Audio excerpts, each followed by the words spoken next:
The consumer in Hong Kong is no different than anywhere else in the world. So every consumer, they need to have control over their transaction. They need the immediate gratification and therefore the immediate service.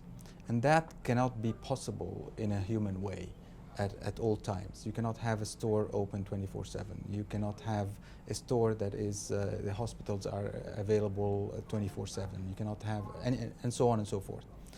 So what we're trying to do is the digital transformation is taking some of the layer of the transactions that are a burden also on the business, being shifted towards the consumer so they have a greater customer experience. So this is a very fundamental area. So if you look at an insurance company, they do not necessarily have to have detail of your gender, your age, your car capacity, engine capacity, but they would rather know how fast you're driving, how long you're driving for, where you're driving, which road you're driving. And all of these things are the real parameters that technology can now provide them in terms of facilitating their business process.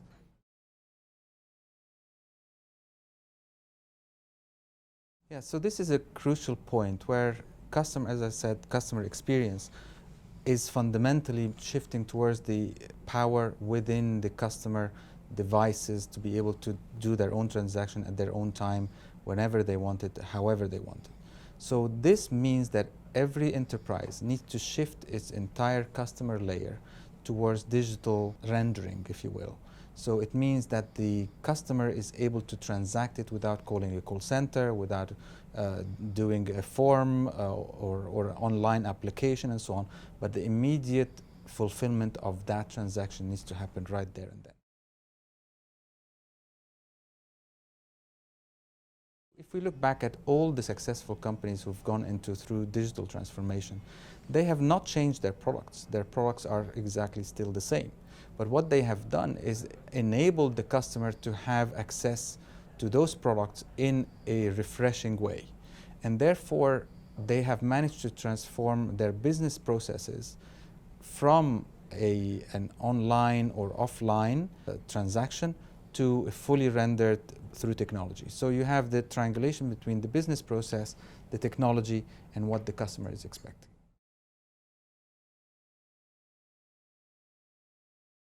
I think the fundamental aspect in all the customers that I meet is the false sense of stability. If we are stable, therefore we are good. But there are companies now that are being created not in brick and mortars anymore. So they're going entirely digital from day one. And that is a big threat. So the self-presumed stability. That creates an environment for employees to think what we are doing is good. And therefore, why should we change? This is a fundamental area. I think the second fundamental area as well is who takes ownership in moving the traditional process from what it is to digital. Is it the CIO? Is it the CMO? Is it the CTO? And therefore, the ability of bringing the process which sits in the business layer and the IT is missing. That link is missing.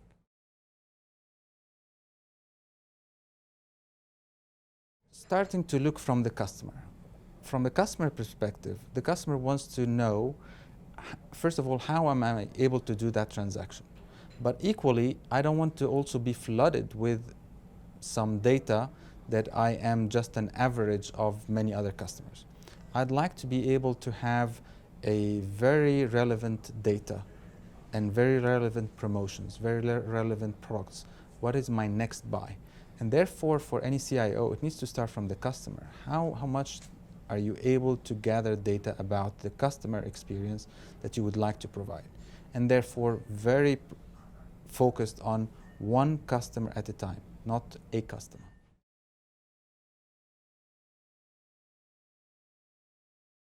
The key area is the triangulation between the business process, the technology, and the customer. And this is where we come in, because we are able to bridge those three together. We are very knowledgeable in technology, we are very knowledgeable in the business processes, and then we would like to be able to help our customers, help their customers in shifting their business process to and products into a more personalized way, so they would be obsessed about their own customers.